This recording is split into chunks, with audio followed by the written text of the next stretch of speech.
السلام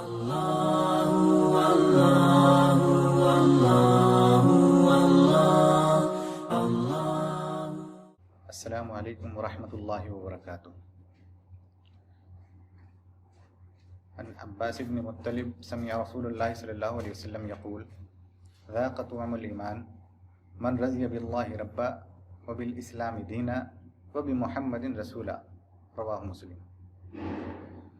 معزز سامعین، ابھی میں نے آپ کے سامنے ایک حدیث پڑھی جو امام مسلم نے اپنی کتاب میں اس کو نقل کیا ہے، اور عباس بن مطلب رضی اللہ عنہ ان کے راوی ہیں۔ دراصل یہ حدیث بڑی جامع ہے جو پورے اسلام اور پورے دین، پوری شریعت کو واضح کر دیتی ہے۔ اگر کوئی شخص اس حدیث کو سمجھ لے تو میں سمجھتا ہوں اب آگے اس شخص کے لیے کوئی چیز باقی نہیں رہتی کہ وہ کسی دوسری چیز کو مزید سمجھنے کی کوشش کرے۔ آئیے دیکھتے ہیں حدیث میں کیا ہے۔ عباس بن مطلب رضی اللہ عنہ فرماتے ہیں، انہوں نے اللہ کے رسول صلی اللہ علیہ وسلم کو یہ فرماتے ہوئے سنا، اس شخص نے ایمان کی حلاوت اور لذت کو چکھ لیا جس شخص نے اللہ کو رب ہونے پر راضی ہو گیا، جو اسلام کے دین ہونے پر راضی ہو گیا، اور جس نے محمد صلی اللہ علیہ وسلم کو اپنا رسول مان لیا۔ یہ حدیث ہے، اس میں نبی کریم صلی اللہ علیہ وسلم نے رب، دین اور رسول کی وضاحت کا مطالبہ کیا ہے کہ بندے جب اس کو سمجھ لیں گے وہ دراصل ایمان کی حلاوت اور ایمان کی مٹھاس کو سمجھ جائیں گے، چکھ لیں گے۔ آئیے دیکھتے ہیں اس حدیث میں جب لفظ اللہ کو ہم مفہوم کو جاننے کی کوشش کرتے ہیں تو پتہ چلتا ہے کہ اللہ کے معنی ہوتے ہیں وہ ذات جس کے آگے سجدہ کیا جائے، نظر و نیاز کی جائے، عبادات کی جائے، سجدے کیے جائے، اسی کی پوجا کی جائے، اسی کی پرستش کی جائے، اور یہ سب لوگ کرتے ہیں اور سب کو معلوم ہے۔ اور جب ہم لفظ رب کو دیکھتے ہیں، دراصل یہی وہ لفظ ہے جس میں عام طور سے شرک اسی راستے سے ہو کر آتا ہے۔ مشرکین مکہ بھی بتوں کو رب الارباب بولتے تھے، اور جب ہم لفظ رب کے معنی کو دیکھتے ہیں احادیث قرآن اور لغات وغیرہ میں تو پتہ چلتا ہے رب کے معنی ہے مربی یعنی تربیت کرنے والا، مالک، آقا، سردار، محافظ، کفالت کرنے والا، مدبر، منتظم، یعنی ہر لحاظ سے انسانیت کے لیے مکمل طور پر ایک ہستی ایسی ہے جو اس کی حفاظت کرتی ہے، جو اس کے کھانے پینے کا انتظام کرتی ہے، جو اس کے زندگی سے پہلے سے لے کر موت کے بعد تک تمام چیزیں اس کے لیے جو ضروری ہوتی ہے اس کا انتظام کرتی ہے۔ دراصل یہ رب ہے۔ اور اسی رب کے معنی کو جب فرعون نے غلط سمجھا تو اس نے اعلان کیا وَأَنَا رَبُّكُمُ الْأَعْلَىٰ، یعنی اپنی رعایا کے لیے کھانے پینے کا انتظام کرنے والا میں ہوں، اپنی رعایا کی حفاظت دشمنوں سے کرنے والا میں ہوں، اپنی رعایا کے لیے تمام چیزیں عیش و عیش کی مہیا کرنے والا میں ہوں۔ اس نے یہ ظاہری مفہوم سمجھا اور اپنے رب ہونے کا اعلان کر دیا، جبکہ رب دراصل حقیقی معنوں میں وہ ذات ہے جو بندے کے لیے، جو ایک انسان کے لیے بلکہ تمام مخلوقات کے لیے ہر لحاظ سے مکمل طور پر تمام چیزوں کا انتظام کرے، مہیا کرے اور اس کے لیے اس کی کفالت کی ذمہ داری اٹھائے۔ دراصل یہ رب ہے۔ اب جو بندہ اللہ کو اس کانسیپٹ کے ساتھ، تصور کے ساتھ، اس معنی و مفہوم کے ساتھ رب تسلیم کر لے گا تو اس کا عقیدہ مضبوط ہوگا، اس کو پھر کسی کے آگے جھکنے کی ضرورت نہیں پڑے گی، کسی سے کچھ مانگنے کی ضرورت نہیں پڑے گی۔ وہ یہ سمجھ لے گا کہ میرا انتظام کرنے والا، میرے مرنے جینے کا مالک، ہر چیز سے میری حفاظت کرنے والا میرا رب ہے۔ یہ رب کا معنی و مفہوم اگر کوئی سمجھ لے۔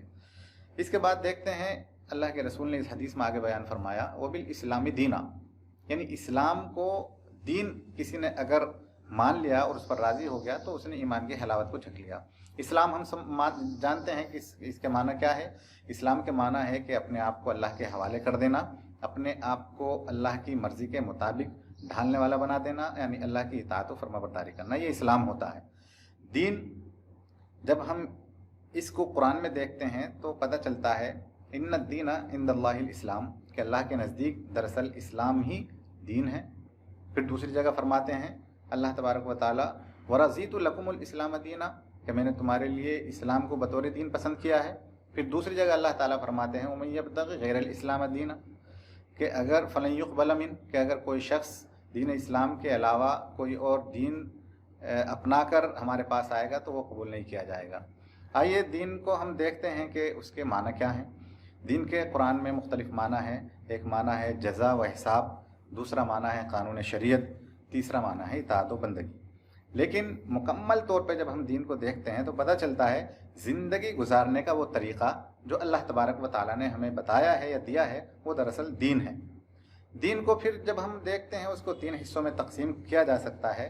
ایک دین کا وہ حصہ جو عقائد سے تعلق رکھتا ہے، یعنی توحید، رسالت، آخرت، مرنے کے بعد دوبارہ زندہ اٹھایا جانا، جنت، دوزخ، یہ ایمان، یہ غیب کی جو چیزیں ہیں اس پر ایمان لانا، دراصل یہ ایمان دین کا ایک حصہ ہے۔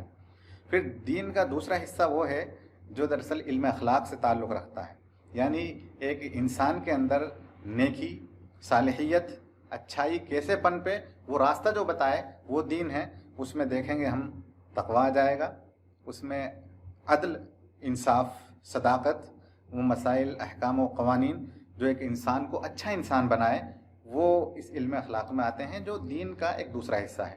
اسی طرح دین کا تیسرا حصہ جو بیان کیا گیا ہے وہ ہے فقہ۔ فقہ یعنی حلال، حرام، جائز، ناجائز، یا کسی کام کو کرنا ہے نہیں کرنا ہے، کرتے وقت رب کی مرضی دیکھنی ہے، اللہ کا حکم اس میں کیا ہے۔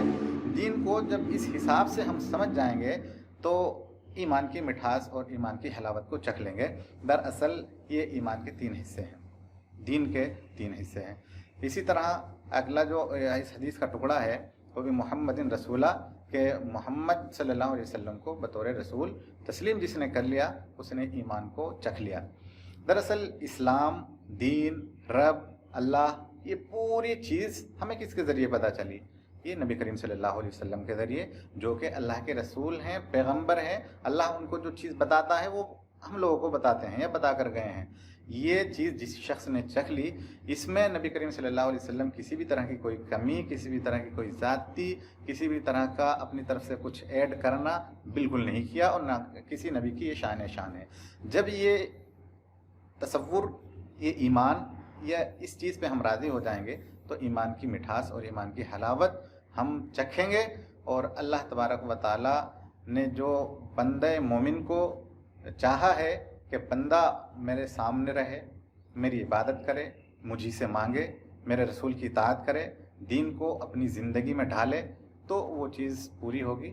اللہ تعالیٰ سے دعا ہے کہ اللہ تعالیٰ ہمیں اس حدیث کے مفہوم کو صحیح صحیح سمجھنے کی توفیق دے اور اسی کے مطابق اپنی زندگی گزارنے کی توفیق دے۔ آمین۔